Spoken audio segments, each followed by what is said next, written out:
నర్సీపట్నం పెద్ద చెరువు వద్ద సృష్టి క్షేత్ర నిర్మాణ పనులపై హైకోర్టు స్టే ఉన్నప్పటికీ స్పీకర్ అయ్యన్న కొనసాగిస్తున్నారని మాజీ ఎమ్మెల్యే కుమార్ శంకర్ గణేష్ మంగళవారం ఆరోపించారు. గత రాత్రి అక్కడ పరిస్థితిని పరిశీలించేందుకు వెళ్లగా టీడీపీ గుండాలు తమపై దాడి చేయడంతో తన కారు ధ్వంసమైందని అన్నారు.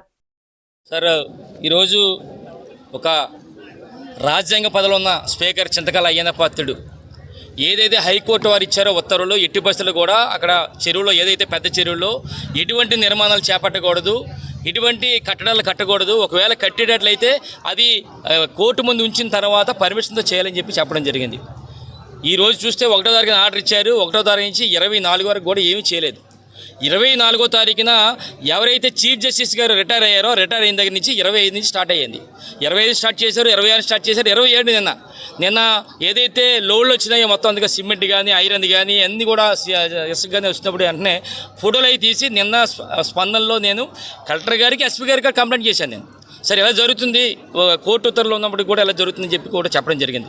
రాత్రి మేము ఏదో ఫంక్షన్ కింద వెళ్తూ అటు నుంచి రావడంతో అక్కడ లారీలు అన్నీ కూడా అన్లోడ్ అవుతున్నాయని చెప్పి తెలిసి ఒకసారి చూద్దామని చెప్పి అటు వెళ్ళినప్పుడు అక్కడ ఏదైతే ఎట్టి బస్సులు కూడా కోర్టు ఇచ్చింది ఏంటంటే ఎట్టి బస్సులు కూడా అక్కడ నిర్మాణాలు చేపట్టకూడదు అనేది చెప్పడం జరిగింది.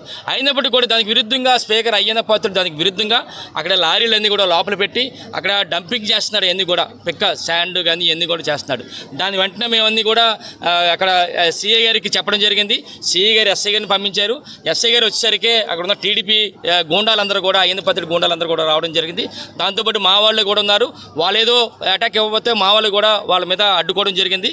తర్వాత ఎస్ఐ గారు మమ్మల్ని కారులో పంపించే ప్రయత్నంలో మేము కారు ఎక్కి వస్తున్నప్పుడు వెనకాల అద్దాలు కూడా చెప్పడం పాల్గొనడం జరిగింది. అంటే ఇది ఏంటంటే అయ్యన్న పాత్రుడు ఏమనుకున్నాడు అంటే ఎలాగా మేమే కదా ఉన్నాం, స్పీకర్ కదా, అధికారం ఉంది కదా, ఏం చేసినా పర్లేదు అనుకున్నాడు. 2 సంవత్సరాలు చూసాం. ఈ 2 సంవత్సరాలు కూడా మరో 3 సంవత్సరాలు కూడా చూస్తాం. చూసిన తర్వాత జగనన్న ముఖ్యమంత్రి అయిన వెంటనే ఏదైతే నువ్వు అరాచకాలు చేసావో, ఏదైతే గూండాయిజం చేసావో అవన్నీ కూడా వడ్డీతో సహా చట్టపరంగా ఇచ్చేస్తామని చెప్పి అయ్యన్న పాత్రుడు చెప్పడం జరుగుతుంది. కేవలం అయ్యన్న పాత్రుడు కేవలం వాళ్ళ కొడుకు ప్రమోషన్ గురించి ఇదంతా కార్యక్రమం ఏంటంటే వాళ్ళ తమ్ముడు ఈ నెలగా రిటైర్డ్ అయిపోయాడు కనుక వాళ్ళ పెద్ద కొడుకుని ప్రమోట్ చేయాలి.